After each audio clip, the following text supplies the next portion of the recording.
Bueno, y la verdad es que porque teníamos que hablar de este tema y entender un poquito también lo que está pasando, yo aquí quiero hacer también una crítica a la clase política o tal vez a los santiaguinos, que muchas veces se nos olvida o dejamos hablar del tema de lo que ocurre en la macrozona sur, que realmente es terrible y afecta de manera muy espantosa y profunda a la gente que vive en esa zona. Y por lo mismo hoy, bueno, queremos conversar con alguien que sabe mucho de este tema. Ha estado con nosotros antes, pero Pablo Urquizar, estamos con él, ex coordinador nacional de seguridad de la macrozona sur y además autor del libro Radiografía de la violencia y el terrorismo en la macrozona sur, problemas y desafíos actuales. Este libro salió el año pasado, a principios de este año. Principios de este año, entonces está bastante fresquito en el tema. Pablo Urquizar, bienvenido a Llegó la Hora. Muchas gracias, Mara, José Francisco, muy buenas tardes.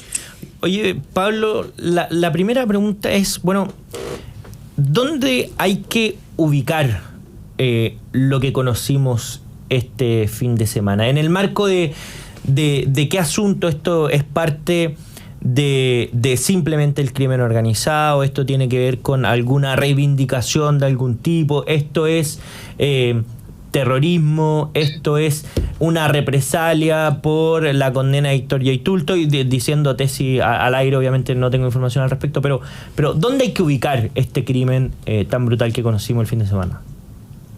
Sí, primero, este es el atentado más grave que ha ocurrido en la historia de la macrozona sur desde 1997 y el atentado a carabineros desde el retorno a la democracia en Chile, el más grave, ¿cierto? Ese es el contexto en que se da, pero eso que nosotros consideramos grave no es extraño a lo que ha ocurrido históricamente en la macrozona sur. ¿En qué sentido? En que el lugar donde se materializa el grave atentado es la ruta P72. Y la ruta P72 con la ruta P60 en el cono sur de Arauco es lo que se considera allá el triángulo de la violencia, que une las comunas de Cañete con Tirúa, que es la ruta P72, y la ruta P60, que es Cañete con Contulmo, y que juntas hacen un triángulo. Ese triángulo es lo que la orgánica radicalizada y terrorista específica, que es la resistencia mapuche lafkenche, controla desde el 13 de abril del año 2020. De hecho, la resistencia mapuche lafkenche, cuando se da a conocer a los medios, es a través de un atentado con disparos a civiles y carabineros específicos. ¿En qué ruta? En la ruta P72. La resistencia mapuche lafkenche es la orgánica más violenta y más cruel desde la perspectiva de las distintas orgánicas existentes en la macrozona sur. Es la responsable de los atentados más grandes a viviendas y cabañas, como lo fue en el caso del 21 de diciembre del año 2021 con el atentado de 31 cabañas en Contulmo. También el 28 de abril del año 2022 con el atentado de más de 35 camiones en Los Álamos, y también la autora del atentado al Molino Grolmus. Por lo tanto, esa es la realidad de lo cual estamos viviendo, y por lo tanto estamos hablando de una mezcla de terrorismo propiamente tal, de índole separatista, buscando, comillas, la liberación nacional mapuche por parte de la resistencia mapuche lafkenche, pero también de crimen organizado, porque esta es una orgánica que, al igual que la resistencia mapuche mayeco, que opera en Temucuicui, se nutre, se vincula fuertemente con el crimen organizado ligado al robo de maderas, tráfico de armas y municiones. Oye, Pablo, desde esa perspectiva, pareciera que no hay una real identificación por parte de las distintas autoridades de cuáles son los protocolos al momento de identificar terrorismo y crimen organizado en este tipo de contextos, porque se empieza a hablar de crimen rural y se toman medidas que no parecieran estar al nivel de lo que es estar viviendo un atentado terrorista finalmente. Entonces, ¿cuál es tu perspectiva desde cómo se ha enfrentado esta situación y cuáles debiesen ser las acciones concretas a este tipo de ataque? Sí, por supuesto. Mara, José Francisco, recuerden que hasta no hace mucho tiempo se hablaba de violencia rural en lo que ocurría en la macrozona sur. Ahora se le cambió el concepto, ahora no es de violencia rural, ahora es organización criminal rural, ¿cierto? Pero acá me parece que una de las cosas que no puede hacer el Estado es minimizar y no darle las palabras correctas a lo que ocurre. Esto es terrorismo aquí y en la quebrada del Ají, por lo tanto es esa la señal que se tiene que dar y por lo tanto las herramientas del Estado para enfrentar propiamente tal el terrorismo existente en la macrozona sur y específicamente en el cono sur de Arauco. España, un ejemplo vinculado a un tipo de terrorismo muy similar al de nuestro país, un terrorismo de índole nacionalista con la ETA, tenía dos frases que eran muy fundamentales. Primero, que el terrorismo afectaba a los derechos humanos y la democracia. Y la democracia tiene no solo la opción de defenderse, sino que el deber de defenderse, con todas las herramientas que tiene el Estado, ni una más ni una menos. Por lo tanto, en ese sentido, a mí me parece que es complejo cuando a priori se eliminan ciertas herramientas que son indispensables para los efectos de enfrentar el terrorismo, el narcotráfico, el crimen organizado, más que por razones estratégicas, por razones ideológicas, y eso evidentemente no corresponde. Y ahí en ese sentido, Pablo, a propósito de lo que vimos y tú nos cuentas de dónde está ubicado geográficamente esta zona de conflicto, esto se trata de un grupo que tiene algunas reivindicaciones, que es un movimiento político más extremo, se trata de un grupo relacionado con el crimen organizado. ¿A qué se está enfrentando nuestro país con este grupo en particular? El Estado se está enfrentando a algo extremadamente peligroso. No es, por ejemplo, la coordinadora Arauco-Melleco. La resistencia mapuche lafkenche es de un índole mucho más complejo, ¿cierto? Con una preparación paramilitar muy clara y también con un armamento de otra dimensión, con fusiles de guerra de calibre 5.56, 7.62, ¿cierto? Y con una acción que no tiene límites. Es decir, no solo viene desde el punto de vista de la destrucción de camiones, de escuelas, de iglesias, sino también directamente asesinar carabineros. Es decir, aquí, y eso es lo relevante, ¿por qué asesinan a carabineros?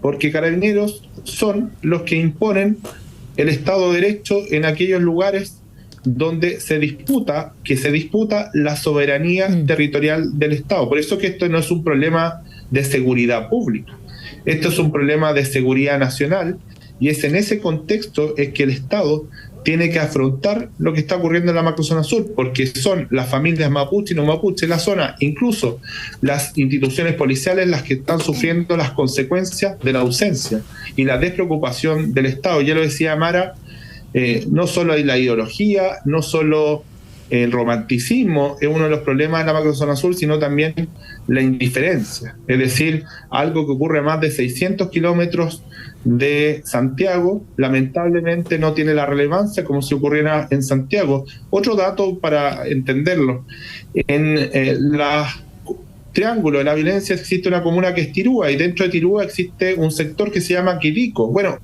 en Quibico existe un retén de carabineros que ha sido permanentemente atacado por la resistencia mapuche lafkenche. Por lo tanto, estamos hablando de una orgánica que no solo comete delitos, no solo reivindica ciertas consignas políticas, sino que además desafía directamente, y para eso hay que tener un poderío y una preparación, a Carabineros de Chile y a la Policía de Investigaciones, y eso evidentemente es de otra dimensión. Pablo, algo que a mí se me ocurre, corrígeme si me equivoco, pero finalmente, entendiendo que estos grupos terroristas, con objetivos por supuesto territoriales y políticos, también se asocian con el crimen organizado, el robo de madera y otro tipo de situaciones que hemos visto en la macrozona sur, pero nosotros entre más nos demoramos en atacar ese crimen organizado, por ejemplo, más tiempo le damos a estos grupos a enriquecerse con estos mercados ilícitos. en el fondo, y más recursos empiezan a tener, más personas empiezan a ingresar dentro de esta organización. Entonces, entre más nos demoramos como Estado en resolver este problema, más tiempo les damos para que estas organizaciones crezcan, se agranden, se tomen los territorios, crezcan desde una perspectiva económica y al final tengan tomado una región completa desde lo geopolítico hasta la industria. Así es, y es una realidad lamentable, en donde incluso, insisto, se está afectando a quienes tienen por finalidad resguardar la seguridad de las personas, como son las policías. A mí me tocó especialmente en el periodo que estuve ver todo lo que hizo relación con las policías en ese sector, la ruta P72 y la ruta P60, porque desde esa época, desde ese tiempo ya estaban amenazadas, y no solo estaban amenazadas las policías, sino que sus familias, porque lamentablemente los carabineros que operan en la macrozona sur, específicamente, por ejemplo, en la Comisaría de Control del Orden Público de Los Álamos, de donde eran los 3 funcionarios policiales que fueron asesinados, sus familias viven en Cañete, en Contulmo, en Tirúa, ¿cierto? Y van a las escuelas de esos lugares. Por lo tanto, desde esa perspectiva, evidentemente, la inseguridad, si la tienen las policías, imagínense lo que significa desde la perspectiva de las personas civiles que bajo ningún aspecto tienen armas, ningún tipo de resguardo. Y esto, Pablo, también eso ocurre en el Poder Judicial, ¿o no? Tenemos jueces de la zona amenazados también. Absolutamente. Esto también, de nuevo, mira, se nos olvida a veces, pero Cañete, donde ocurrió el atentado con el triple homicidio, es la segunda comuna con más hechos de violencia en la historia de la macrozona sur. Entre 2014 y 2022 los hechos de violencia en Cañete se incrementaron un 193%. Por lo tanto, ¿de qué estamos hablando? Estamos hablando de lugares que muchas veces se olvida. A veces nosotros desde Santiago solo hablamos de la Araucanía, pero no es solo la Araucanía, sino que esto es más complejo, tiene 4 regiones, ¿cierto? Y una de las regiones más complejas es la región del Biobío, con la provincia de Arauco y específicamente con el triángulo de la violencia en la macrozona sur. Y ahí, a propósito de una cuestión que os solicitó la oposición después de, o una parte de la oposición después de conocido este crimen, es la incorporación del estado de sitio en la macrozona sur. Esto es una herramienta constitucional, tiene algunas atribuciones extra al estado de emergencia que actualmente está en la zona. ¿Te parece que es una herramienta adecuada? ¿Te parece que tiene los elementos necesarios? Porque obviamente suena a que es un paso más allá, porque es o una guerra interna, una conmoción, pero entrega mejores herramientas esta atribución constitucional. ¿Te parece que contribuye a la resolución del problema? Yo creo 2 cosas que son importantes. Lo primero es que el estado de sitio forma parte de los estados de excepción constitucional que establece el ordenamiento jurídico. Por lo tanto, descartar a priori un determinado estado de excepción me parece no corresponde, ¿cierto? Lo que corresponde es que en el contexto de una estrategia se analice si ese estado de excepción en particular sirve para cumplir los fines de la estrategia o no. Y eso me parece que no existe en el gobierno, ¿cierto? Y por lo tanto, no hay una estrategia, sino más bien una ideología de descartar a priori. Y en segundo lugar, yo creo que también vinculado al estado de sitio, yo creo que no se ha tomado o no se tiene dimensión de lo que significa un estado de sitio. El estado de sitio está regulado entre los artículos 89 y siguientes de la Constitución como un estado de excepción constitucional cuya causa puede ser una guerra interna o también una grave conmoción interior, ¿cierto? Y lo que faculta es al presidente de la República para decretarlo con acuerdo del Congreso por 15 días, y donde son las Fuerzas Armadas las que toman el control de la zona para efectos de poder, por ejemplo, restringir derecho a locomoción, derecho a reunión o detener en ciertos lugares como moradas u otros lugares que determine la ley distintos a las cárceles o los centros de detención. Claro. Pero la gran diferencia aquí se da en la causal. Si la causal se da por guerra interna, lo que corresponde en virtud del artículo 15 de la Ley Orgánica Constitucional de estado de excepción es que quien tome conocimiento de esa situación sean los tribunales militares en tiempos de guerra. Y por lo tanto, en el caso de las Fuerzas Armadas, al que está al frente no se le ve como un delincuente y por lo tanto no se le aplican, por ejemplo, las reglas de uso de la fuerza que se están tramitando con tanta urgencia hoy día, sino que se le ve como un enemigo. Y desde el punto de vista del enemigo no se le aplican las reglas de uso de la fuerza, sino las reglas de enfrentamiento de la guerra.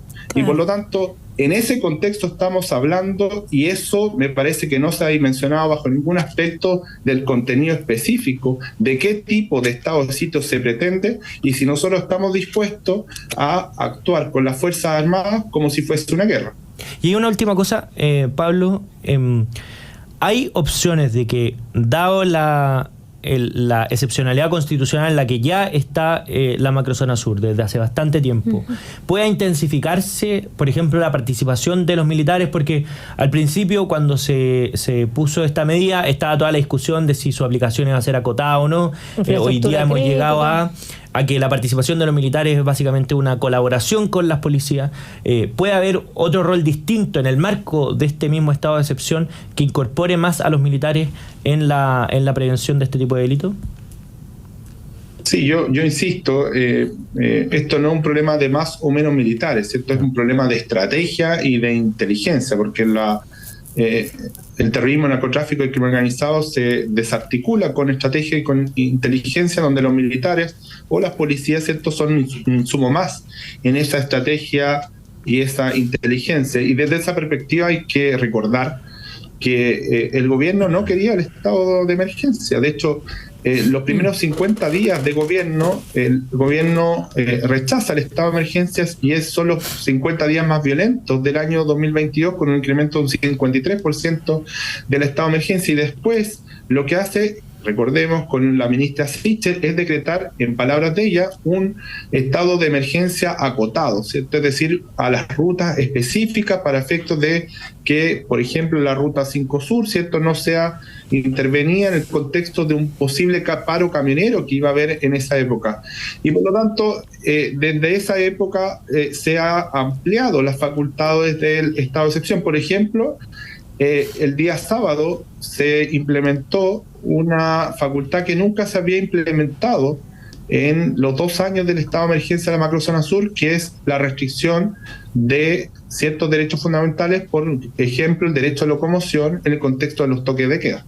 Nunca se había dado un toque de queda en los 2 años y por lo tanto el estado de excepción todavía tiene herramientas para poder, ¿cierto?, profundizar una estrategia que vaya directamente encaminada a desarticular la violencia y el terrorismo en la macrozona sur, y en eso evidentemente los más expertos para ello son precisamente las policías y las Fuerzas Armadas.